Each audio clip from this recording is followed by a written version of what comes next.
Je cherche trop, je cherche trop. Je cherche, je trouve. C'est quoi l'intelligence artificielle ? Salut, alors moi je me suis penché sur cette histoire d'intelligence artificielle. C'est passionnant, hein. J'ai enquêté, j'ai parlé avec des spécialistes, des chercheuses, des chercheurs, j'ai lu des articles, j'ai assisté à des conférences, j'ai creusé, j'ai pioché, je suis allé jusque dans la tombe du pharaon. En bref, je suis allé au bout du bout. Attention, c'est du sérieux. D'ailleurs, on a pensé à vous, puisqu'on vous a mis toutes les sources. Comme ça, vous pourrez les vérifier par vous-même et surtout, creuser les sujets qui vous intéressent. D'accord ? Alors c'est parti, allons-y. Histoire d'algorithmes. Les algorithmes sont partout autour de nous. Recommandation de contenu sur Facebook. Algorithme. Localisation GPS qui m'informe des embouteillages. Algorithme. Reconnaissance des visages. Algorithme. Bien. Oui, mais les algorithmes, c'est quoi en fait ? Alors commençons par le commencement, l'informatique. L'informatique a pour objet le traitement de l'information de manière automatique, d'où son nom. Elle s'appuie sur des machines capables de traiter des données grâce à des... Algorithme. Bien Théo, oh, c'est bien ça, tu suis, ça fait plaisir. Maintenant, les algorithmes, arrêtez-moi si je me trompe, c'est un petit peu comme une recette de cuisine. C'est une série d'instructions à suivre dans un certain ordre pour effectuer une tâche de manière automatique. Qui dit de manière automatique, dit sans avoir besoin de comprendre ou de réfléchir. Et c'est parfait pour une machine. Une fois qu'on a cette liste d'instructions, on la traduit en langage compréhensible par un ordinateur et on obtient un programme informatique. Les ordinateurs exécutent parfaitement et très rapidement tout programme qui décrit un algorithme. Et c'est très puissant. D'ailleurs, dans les années 50, les chercheurs se sont mis à rêver. Ils ont imaginé des algorithmes qui rendraient les ordinateurs aussi intelligents que l'humain. Comme l'explique Nicolas Rougier, chercheur INRIA, il y a eu de belles avancées jusqu'à la fin des années 70, puis on a déchanté. Les résultats promis n'arrivaient pas. Les fonds pour la recherche ont cessé d'affluer et on a connu un premier hiver de l'IA. 10 ans plus tard, on connaît un sursaut avec les systèmes experts qui tentent de reproduire le raisonnement d'un spécialiste comme un médecin. Mais il fallait entrer les connaissances des hommes dans les machines, alors que ce qu'on voulait, c'était que les machines apprennent toutes seules. Un deuxième hiver de l'IA se produit. À la fin des années 90, coup de tonnerre. Deep Blue, le superordinateur d'IBM, bat le champion du monde d'échecs Garry Kasparov. Et en 2016, nouveau coup de tonnerre, un algorithme de Google bat un des meilleurs joueurs du monde de Go, alors que l'on n'imaginait pas ça possible avant plusieurs années. En fait, l'histoire de l'intelligence artificielle est une alternance de progrès très médiatiques, mais aussi de grosses déceptions. Là, nous sommes de nouveau en phase de boom. Mais nos ordinateurs, ils sont devenus intelligents ou pas ? Il faudrait clairement comprendre et définir ce qu'est l'intelligence biologique pour pouvoir définir en regard l'intelligence artificielle. Avant, être un excellent joueur d'échecs était une manifestation d'intelligence. Aujourd'hui, ça ne suffit plus, puisque la machine le fait mécaniquement.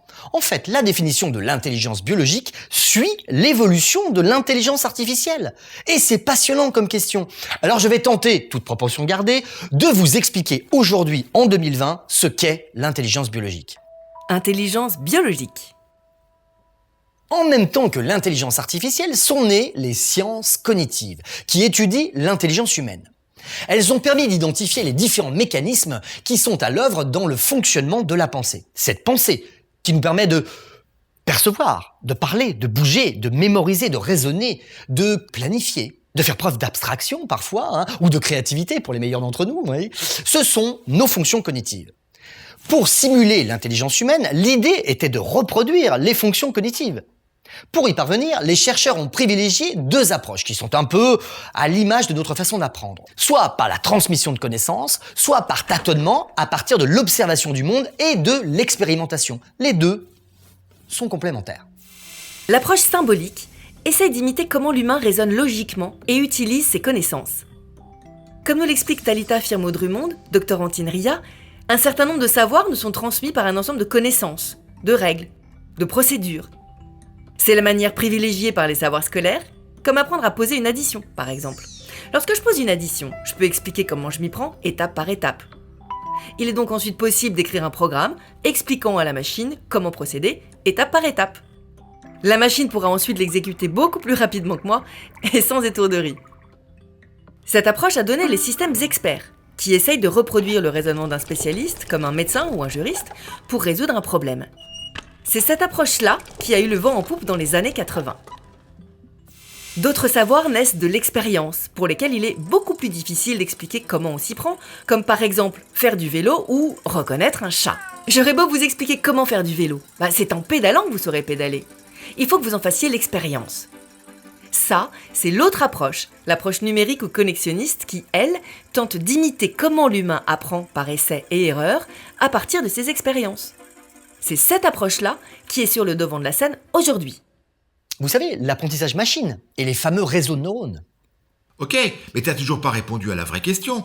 C'est quoi l'intelligence? L'intelligence biologique? Oh, mais j'y viens. Alors, Frédéric Alexandre, qui est chercheur en neurosciences computationnelles, nous donne les éléments de réponse suivants. Être intelligent, c'est savoir répondre rapidement à une situation complexe. Être intelligent, c'est trouver la réponse satisfaisante plutôt que la réponse optimale.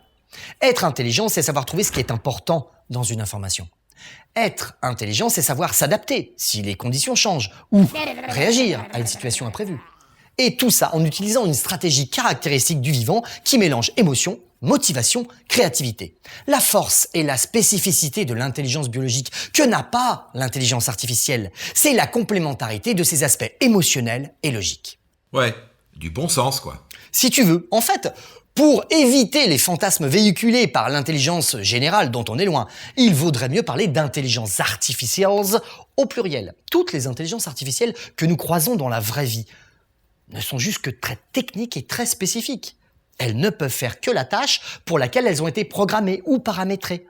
Un programme qui bat le champion du monde d'échecs ne sait pas reconnaître un canard, hein. En revanche, pour une tâche précise, elles sont ultra performantes et souvent meilleures que nous.